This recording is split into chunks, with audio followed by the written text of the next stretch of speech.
Well, hello and welcome to our video and podcast all around shareholder agreements. Now, a shareholders agreement oversees really the relationship between individual shareholders in a company, covering aspects that are not open to the public within the business's articles of association. But what's included and why might they be valuable to the business owner? Well, to help us guide through the complexities of shareholder agreements, I'm delighted to be joined today by John Morgan, who's our Associate Solicitor in the Corporate and Commercial Department here at Mander Hadley. Hello, John. Good evening, good afternoon rather. So John, just to get things started, could you give us some background on what is a shareholders agreement and why a business owner might need one? Yes, certainly.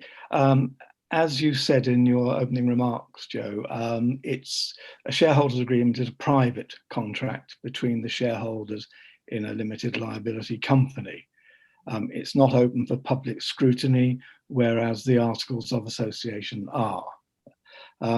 Typically, just to give a little bit of background, when a new company is formed, the company's formation agents, or typically its accountants, will file articles of association at Companies House, which will, again, typically be either the company agents' standard form or the accountants or their professional bodies' recommended form. That's fine, but it covers many points of concern in not the full detail probably shareholders, when they think about it, would want. So a shareholders agreement can vary the articles of association, or it can be supplemental to. It's a bit of both, if the truth be told. I'll give you some examples. A shareholders agreement will often cover how the company is going to be financed. Directors' loans, bank loans, combination of both, who's putting in what. Obviously, that will not be a matter for inclusion in the articles of association. It also covers things in more detail, such as the transfer of shares. If shares are to be sold amongst the current partners, at what price? Who's going to determine the price? How is the price determined? If it's the admission of a new shareholder, who decides?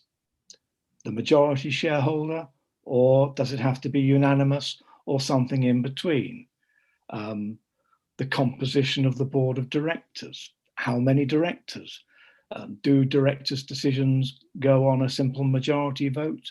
Or, for example, do the minority shareholders have the ability to place a veto? In other words, they must vote for the resolution, or it will count as not being a resolution.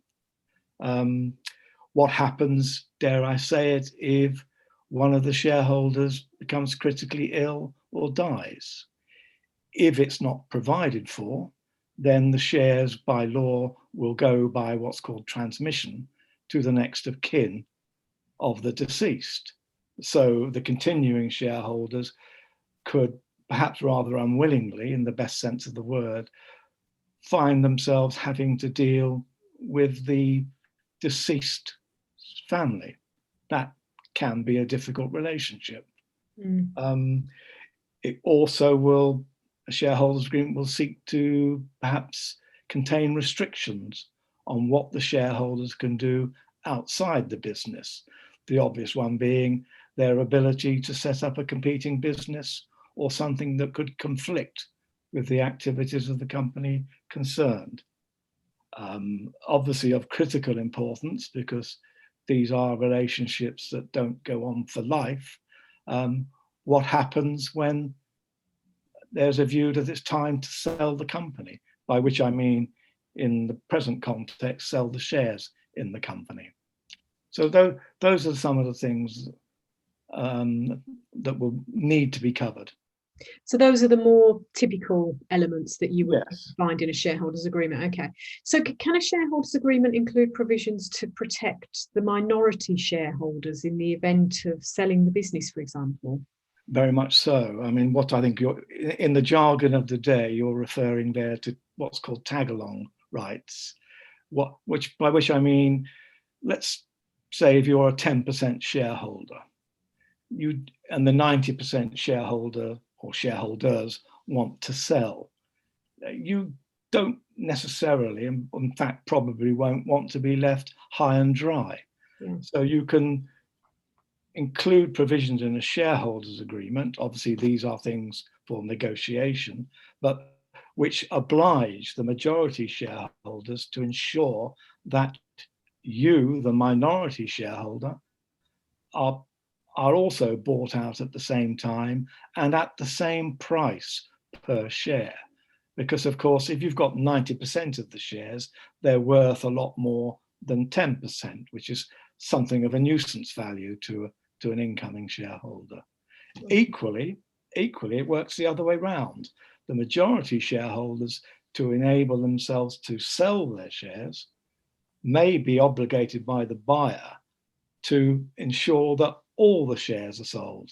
Because if you think about it, the incoming new shareholders don't necessarily want to have any dealings with nuisance factor minority shareholders, and those are called dragalong rights. So it's tag along for the minority.